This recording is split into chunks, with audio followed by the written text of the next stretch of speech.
बिस्मिल्लाहिर्रहमानिर्रहीम। अस्सलाम वालेकुम फ्रेंड्स, कैसे हैं आप सब लोग। उम्मीद करती हूँ आप सब लोग भी खैरियत से होंगे। मैं हूँ समरीन और आप लोग देख रहे हैं यूट्यूब चैनल समर्स किचन। आज एक दफ़ा फिर से आप लोगों के साथ बहुत ही ज़बरदस्त किस्म की मटन बिरयानी की रेसिपी शेयर करूँगी।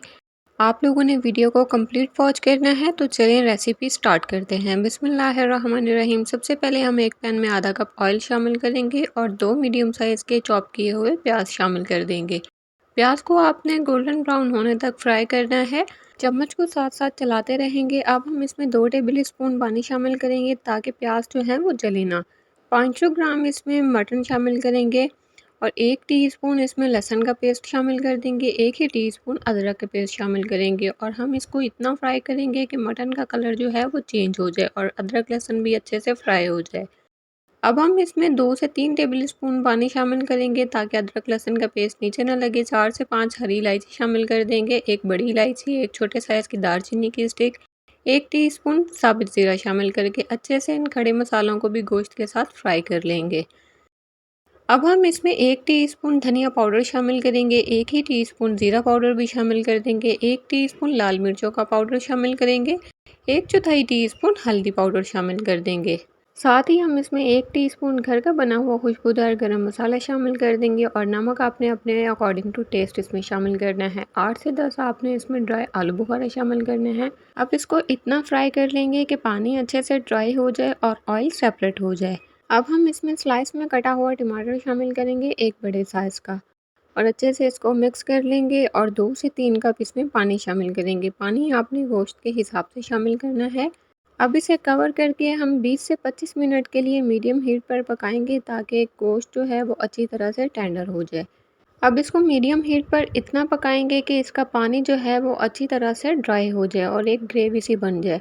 इसकी भुनाई आप लोग जितनी अच्छी करेंगे बिरयानी में आपके उतना ही ज़्यादा टेस्ट आएगा। अब हम इसमें आधा कप के बराबर पानी शामिल कर देंगे और 3/4 कप इसमें फेंटा हुआ दही शामिल करेंगे। दही को आपने फ़ौरन से मिक्स कर लेना है ताकि दही जो है वो फटे ना। मैंने यहाँ बेबी कॉट मीट का इस्तेमाल किया है जिसे गलने में ज़्यादा टाइम नहीं लगा क्योंकि बकरे का साइज़ जितना बड़ा होता है और जितनी एज उसकी ज़्यादा होती है फिर उस गोश्त को गलने में उतना ही टाइम लगता है। अब इसे कवर करके आपने इतना मीडियम टू लो हीट पर पकाना है कि गोश्त जो है वो अच्छी तरह से गल जाए। गोश्त जो है वो यहाँ पर बहुत अच्छी तरह से गल चुका है क्योंकि बेबी गॉट का मीट इस्तेमाल किया था तो इसे गलने में ज़्यादा टाइम नहीं लगा।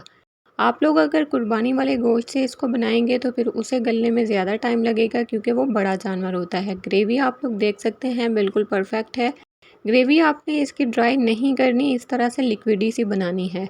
अब बिरयानी के चावल बॉईल करने के लिए एक बर्तन में 8 कप पानी शामिल करेंगे और 1 टीस्पून ज़ीरा शामिल कर देंगे। इसमें 2 टीस्पून इसमें नमक शामिल करेंगे, 2 से 3 हरी इलायची, 1 दालचीनी की स्टिक, 3 से 4 इसमें हरी मिर्ची शामिल कर देंगे, 1 टेबल स्पून ऑयल शामिल करेंगे।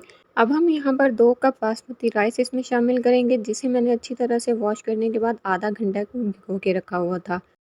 एक दफ़ा अच्छे से मिक्स करने के बाद आपने चावलों को 90% तक कुक करना है। चावल हमारे कुक हो चुके हैं, पानी हम इनका अच्छे से ड्रेन कर लेंगे। अब हम यहाँ पर पहली लेयर चावलों की लगाएंगे एक पतीले में और अच्छी तरह से इनको सेट करने के बाद दूसरी लेयर आपने जो हमने ग्रेवी तैयार करके रखी थी मज़ेदार सी उसकी लगा देनी है। बाकी जो बचे हुए चावल हैं ऊपर डाल देंगे और 3/4 कप दूध में 1/4 टीस्पून येलो फूड कलर शामिल करेंगे। आप लोग पानी में भी इस्तेमाल कर सकते हैं मिक्स करके और इसे आपने चावलों के ऊपर डाल देना है। आप लोग चाहें तो एक जगह भी डाल सकते हैं और पूरे चावलों के ऊपर भी डाल सकते हैं। दम पर रखना है आपने 15 से 20 मिनट लो फ्लेम पर। अगर आप लोग चावलों में पानी या दूध का इस्तेमाल नहीं करेंगे, चावल आपके देखने में तो खिले-खिले लगेंगे लेकिन खाने में इसका मज़ा नहीं आएगा, कच्चापन लगेगा इसमें। चावलों में मॉइस्चर होना ज़रूरी है तभी आपकी बिरयानी बहुत ही मज़ेदार और जूसी बनकर तैयार होगी। आप लोग अगर मेरे चैनल पर न्यू हैं तो जल्दी से मेरे चैनल को सब्सक्राइब कर लें, बेल आइकन को प्रेस करना बिल्कुल मत भूलिएगा ताकि इस तरह की आने वाली मज़े-मज़े की वीडियोज़ आप लोग मिस ना कर सकें।